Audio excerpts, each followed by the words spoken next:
नमस्कार दोस्तों, bank Nifty का डेली एनालिसिस वीडियो में आपका स्वागत है। आज हम सीखेंगे ब्रेकआउट और ब्रेकडाउन को कैसे ट्रेड करते हैं, कैसे हम रेंज को ट्रेड करते हैं, ये सब चीज़ आपको अभी सिखाएंगे। चलिए देखिए, पहला हमको ट्रेंड जानना है कि ट्रेंड क्या है, पॉजिटिव है कि नेगेटिव है। तो हम ट्रेंड जानने के लिए क्या करेंगे, पहले डेली कैंडल में आएंगे, फिर देखेंगे क्या ट्रेंड बन रहा है। तो बैंक निफ्टी का जो मेजर ट्रेंड है वो है अप ट्रेंड में बैंक निफ्टी अभी रन कर रहा है। जब बैंक निफ्टी 3 दिन से ज़्यादा, याद रखिएगा 3 दिन से ज़्यादा अगर गिर रहा है, 3 दिन कंपलसरी है गिरना चाहिए और पिछले लो के भी नीचे ट्रेड करना चाहिए, ऐसे नीचे कंटिन्यू आता रहे। 3 दिन कम से कम चाहिए, 3 दिन के बाद अगर ब्रेकडाउन हो रहा है तो उस केस में हम ट्रेंड, जो मेजर ट्रेंड होगा तो वो अप ही रहेगा, लेकिन जो शॉर्ट टर्म ट्रेंड होगा वो नेगेटिव बनेगा। ये शॉर्ट टर्म ट्रेंड है, ये नेगेटिव है, ये पॉजिटिव ट्रेंड में भी चल रहा है बैंक निफ्टी। तो ट्रेंड याद रखिएगा, मैं अभी दिखाऊँ, क्योंकि ट्रेंड जाने बिना आप ट्रेड करेंगे तो ट्रैप होंगे। बड़ा जो मोमेंटम होता है, कहाँ हो सकता है, कहाँ होगा, ये बिना ट्रेंड जाने आपको नहीं मालूम चलेगा। कहाँ पर हमको ज़्यादा क्वांटिटी ट्रेड करना है, कहाँ हमको छोटा क्वांटिटी ट्रेड करना है। ओके, तो बैंक निफ्टी का भी मेजर ट्रेंड हमने दिखाया, अप है। ओके, तो मार्केट यहाँ से चलते हुए आ रहा है, यहाँ पर कंसोलिडेट किया, फिर मार्केट ने एक ब्रेकआउट दिया, फिर आ रहा है, थोड़ा नीचे आ रहा है, फिर जाके कंसोलिडेशन करके फिर ऊपर जा रहा है। तो यहाँ पर जो प्राइस एक्शन बना, ये ध्यान रखिएगा, अगर बैंक निफ्टी पॉजिटिव ट्रेंड में ट्रेड कर रहा है तो हमेशा सपोर्ट को रिस्पेक्ट देगा, हमेशा ये सपोर्ट को रिस्पेक्ट देगा। जब भी बैंक निफ्टी नीचे आ रहा है तो ये सपोर्ट को रिस्पेक्ट देगा, जब भी नीचे आएगा फर्स्ट टाइम ये सपोर्ट पे बाउंस बैक लेगा। ये गोल्डन पॉइंट्स है, ये हमेशा याद रखिएगा।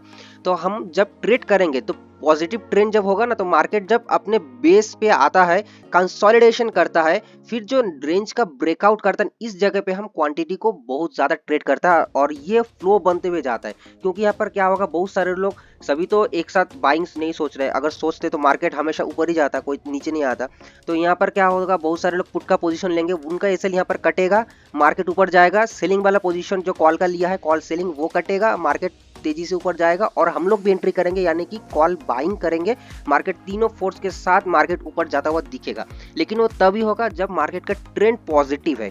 अगर ये अभी सेकंड एग्जांपल पे आते हैं, मार्केट का जो ट्रेंड है, जो शॉर्ट टर्म ट्रेंड है, वो तो पॉजिटिव है, बट स्लाइटली 2 दिन से नीचे आ रहा है। ओके, तो इस केस में हमको क्या करना है, मार्केट जब अपने सपोर्ट लेवल के पास आके ट्रेड कर रहा है, ध्यान रखिएगा, ट्रेड करने के बाद अगर ऊपर ब्रेक कर रहा है तो नो डाउट आपको क्वांटिटी ज़्यादा हम ट्रेड करते हैं यहाँ पर, क्योंकि यहाँ पर सपोर्ट के पास, ये हमेशा याद रखिएगा, जब मार्केट अप ट्रेंड में होता है तब सपोर्ट को बहुत ही ज़्यादा रिस्पेक्ट देता है, बहुत ही फास्ट भी आ रहा है ना तो भी बाउंस बैक लेता है अपने सपोर्ट लेवल के पास से। तो मार्केट में हम यहाँ पर ज़्यादा क्वांटिटी ट्रेड करेंगे। अगर कोई रेंज का अगर ब्रेक डाउन हो रहा है तो यहाँ पर याद रखिएगा, ज़्यादा तो नहीं, जो रोज करते हैं उससे भी 50% करेंगे। यानी कि अगर नॉर्मल डे में कोई भी ट्रेडिंग सेशन हो, मतलब अप ट्रेंड हो, डाउन ट्रेंड हो, साइडवेज हो, अगर मैं मान लेता हूँ 100 क्वांटिटी ट्रेड कर रहा है तो ब्रेकडाउन अगर दे रहा है अप ट्रेंड में भी किसी रेंज का, तो मैं 50% यहाँ पर अपना क्वांटिटी ट्रेड करूंगा। समझ रहे हैं आप? ऐसे ट्रेड किया जाता है, ऐसे बड़ा मूव को कैप्चर किया जाता है। अप ट्रेंड में कहीं साइडवेज हो रहा है, जैसे मार्केट यहाँ पर देखिए अच्छे से साइडवेज हुआ, पूरा दिन साइडवेज हुआ, आज भी मार्केट खुलते ही नीचे आ गया, तो फिर मार्केट देखिए एक बड़ा सा रेंज में फंसा, जैसे ही इस चैनल का ब्रेकआउट किया, देखिए कितना बड़ा कैंडल बना, फिर जो हाई के पास मार्केट रुक रहा था यहाँ पर सपोर्ट बनाया और मार्केट देखिए एकदम रॉकेट बनता हुआ, फ्लो देखिए एकदम फ्लो में गया है मार्केट। इसलिए मैं बोल रहा हूँ, जब मेजर ट्रेंड अप होता है उस टाइम उसी साइड में बड़ा पैसा बनता है। मेजर ट्रेंड अप है, अगर ऊपर ही ब्रेकआउट कर रहा है तो यहाँ पर बड़ा पैसा बनता है और हम यहीं पे ज्यादा क्वांटिटी ट्रेड करते हैं। अगर रोज हम 100 कर रहे हैं तो यहाँ पर हम 200 करेंगे, 500 1000 नहीं, मैं आपको समझाने के लिए बोल रहा हूँ। अगर हम रोज 100 करते हैं तो इसके ब्रेकआउट पे हम 200 करेंगे। अगर ब्रेक डाउन हो रहा है तो यहाँ पर 50 करेंगे। ऐसे रिस्क को मैनेज किया जाता है। रिस्क जो मैनेजमेंट होता है ना, तो रिस्क मैनेजमेंट में यही सब पॉइंट आता है, यहाँ पर ऐसे ही रिस्क को मैनेज किया जाता है। तो अभी थर्ड एग्जांपल लेते हैं, ट्रेंड तो अप है। ओके, तो 2 दिन बैंक निफ्टी क्या कर रहा है, 2 दिन से गैप अप ओपन हो रहा है, सस्टेन कर रहा है, गैप अप ओपन हो रहा है, सस्टेन कर रहा है, ये मैं यही कैंडल मान लीजिएगा ऐसे। तो 3-4 दिन ऐसे किया। ओके, अभी बैंक निफ्टी कहीं गैप डाउन ओपन हो रहा है, तो जब गैप डाउन यहाँ पर ओपन होगा ना, तो क्या होगा, जिसने भी ये रैली मिस किया था ना, वो लोग अभी एंट्री करेंगे। यहाँ पर बैंक निफ्टी 2 कंडीशन बनाएगा, या तो साइडवेज होके अपना बेस पहले बनाएगा फिर ऊपर जाएगा, या तो मार्केट 2-4 मिनट रुकता है फिर ऊपर की तरफ ब्रेकआउट करती है। ये 2-4 मिनट का मतलब है 5 मिनट, 10 मिनट, 15 मिनट, आधा घंटा, ऐसे नॉर्मली रुकने के बाद फिर ऊपर की तरफ जर्नी करता है। क्योंकि ये क्या होगा, डिस्काउंटेड प्राइस पे मिलेगा, तो अभी कम प्राइस में अगर मिल रहा है तो पैसा कम लगेगा, तो यहाँ पर क्या होगा, मार्केट देखिएगा ऊपर जाते हुए। फोर्थ एग्जांपल लेते हैं, बैंक निफ्टी अप ट्रेंड में है, अभी मार्केट क्या हो रहा है, ऊपर ओपन हो रहा है बट नीचे आ रहा है, तो उस केस में भी हमको 25% क्वांटिटी इंटरडे में करना है। क्यों करना है, मार्केट सडनली कोई न्यूज आ गया, कोई चीज हो गया, सडनली मार्केट ने रिएक्ट किया उसके ऊपर, तो मार्केट अगर नीचे आ रहा है तो आपका एसएल कम होना चाहिए। अभी हमको क्या है, मार्केट अगर यहाँ पर मान लेते हैं ये कैंडल है, यहाँ पर एक कैंडल है, गैप ओपन हो रहा है, अभी सडन मार्केट में प्रॉफिट बुकिंग आना है। देखिए कभी भी एकदम तरफा नहीं जाएगा, अगर बैंक निफ्टी ऐसे जा रहा है तो याद रखिएगा प्रॉफिट बुकिंग भी आएगा, अगेन मार्केट लेगा।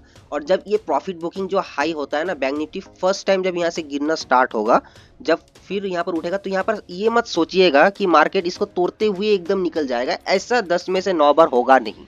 यहाँ पर क्या होगा, बैंक निफ्टी अपना एक दिन रुकेगा। इसलिए मैं हमेशा वीडियो में बोलता हूँ जब ब्रेकआउट या ब्रेकडाउन हो तब क्या बोलता हूँ, एक कैंडल रुका, उसके आसपास 1-2 दिन रुक जाए। रुकने का मतलब क्या, यहाँ पर पोजीशन बना, एसएल बनाएगा पहले मार्केट, फिर उसको होप दिखाएगा कि मैं नीचे जा रहा हूँ, बट मार्केट वो ऊपर जाके क्लोज कर देगा बहुत ही फास्ट। तो हमको यही सब चीज देखना पड़ता है। जैसे यहाँ पर बहुत ज्यादा फ्लो बन रहा है ना, तो यहाँ पर हमको डर लगता है, क्योंकि 3-4 दिन अगर ऐसे फ्लो बनते हुए गया है मार्केट में, तो कहीं ना कहीं प्रॉफिट बुकिंग आ गया है। तो हमने यहाँ पर 200 क्वांटिटी ट्रेड किया। देखिए रिस्क मैनेजमेंट समझिएगा, यहाँ पर हमने 200 किया, अगले बार भी मैं 200 ही करूंगा यहाँ पर, लेकिन इस बार मैं 200 नहीं करूंगा, इस बार मैं 80 क्वांटिटी ट्रेड करूंगा, क्योंकि यहाँ से लेके यहाँ तक जो फास्ट मोमेंटम हो रहा है ना, इसके बीच में कोई प्रॉफिट बुकिंग ज्यादा नहीं आता है, लेकिन 3rd या 4th डे में प्रॉफिट बुकिंग आ जाता है। तो इसमें मेरा अगर एसएल हो रहा है तो बहुत ही ज्यादा होगा, ओके।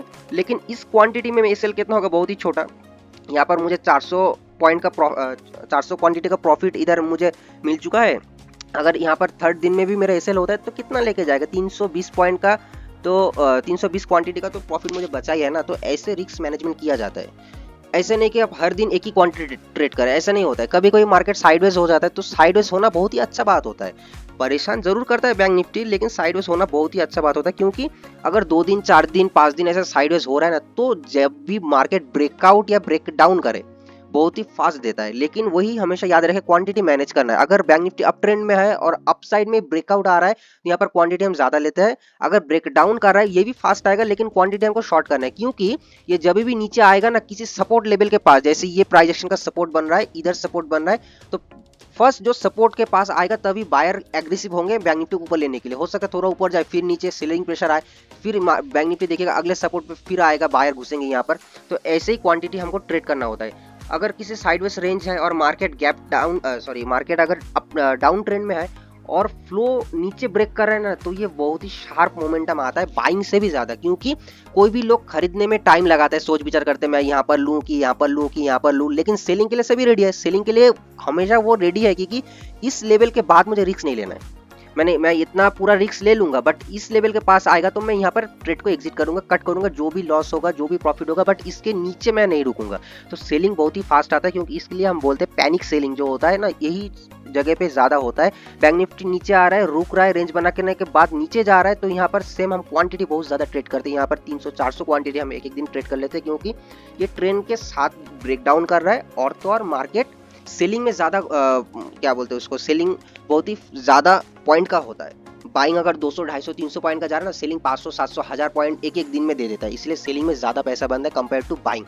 सिमिलर कंडीशन में अगर मार्केट अगर ऊपर की तरफ ब्रेक कर रहा है, तो जो फर्स्ट रेजिस्टेंस होगा ना मार्केट में, तो सेलर हमेशा फर्स्ट रेजिस्टेंस पे एग्रेसिव होंगे, इसलिए हम सेल ऑन राइज बोलते हैं। अगर मार्केट डाउन ट्रेंड में है, तो जैसे टॉप के आसपास जाएगा ना, यहाँ पर सेलर एक्टिव हो गए, मार्केट को फिर नीचे लाएंगे। जैसे सपोर्ट के पास बायर एक्टिव होते हैं, वैसे रेजिस्टेंस के पास सेलर एक्टिव होते हैं। यही सब थ्योरी है और कुछ नहीं है मार्केट। अगर इसको भी आप साल 2 साल अच्छे से ट्रेड कर लिए ना, अच्छे से समझ लिए कि मार्केट कैसे काम करता है, फिर आपको कोई नहीं रोक सकता पैसा बनाने में। पैसा छपाएंगे बनाएंगे नहीं इधर में, इसलिए आपको पहले सीखना है, टाइम देना है। बिना टाइम के यहाँ पर बनेगा ही नहीं पैसा इधर। यहाँ पर रेंज बनाने के बाद ब्रेक डाउन कर रहा है, तो हम यहाँ पर ज्यादा क्वांटिटी लेते हैं, यहाँ पर ब्रेकआउट करे तो कम क्वांटिटी लेते हैं। हमेशा ये याद रखेगा, यही रिस्क मैनेजमेंट होता है। बहुत सारे लोग बहुत जगह थंबनेल पे, बहुत सारे कोर्सेज पे आप देखेंगे कि रिस्क मैनेजमेंट होता क्या है, पहले वो सीखना बहुत जरूरी है। रिस्क मैनेजमेंट खाली बोल देते हैं कि आप अपने रिस्क को मैनेज करके चलिए। अरे भाई, रिस्क को मैनेज करेंगे पहले वो सिखाओ, तो पहले तो सिखाओ, सीखना तो पड़ेगा। रिस्क मैनेजमेंट में कौन सा पॉइंट का ध्यान रखना पड़ता है, कौन से पॉइंट है उसमें हमको हमेशा ध्यान रखना पड़ेगा कि मार्केट अगर यहाँ पर जा रहा है तो उस पॉइंट पे पर्टिकुलर उस पॉइंट पे हमको क्या करना है। तो ये सब चीज आपको रिस्क मैनेजमेंट के अंदर ही आता है, ऐसा नहीं है। तो वीडियो अगर आपको पसंद आ रहा है तो लाइक कीजिए, शेयर कीजिए, सब्सक्राइब कीजिए। देखिए आपके एक सब्सक्राइब से मुझे बहुत अच्छा लगता है, प्यार आप लोग देते हैं, तो ऐसे ही प्यार देते रहिए, लाइक करते रहिए, उससे मुझे भी थोड़ा मोटिवेशन मिलेगा। मैं भी आपके लिए ऐसे नए नए प्राइस एक्शन, नए नए थ्योरी, ब्रेकआउट, ब्रेकडाउन और भी बहुत होता है। रिस्क मैनेजमेंट बहुत ही एक बड़ा टॉपिक होता है, उसको मैं अगर बोलने जाऊँ तो मेरे हिसाब से 20-25 आधा घंटा का एक वीडियो बन जाएगा। ठीक है, आगे देखते हैं, कभी मौका मिलता है तो बना देंगे। तो वीडियो अगर आपको पसंद है तो लाइक कीजिए, शेयर कीजिए, सब्सक्राइब कीजिए। धन्यवाद, जय हिंद।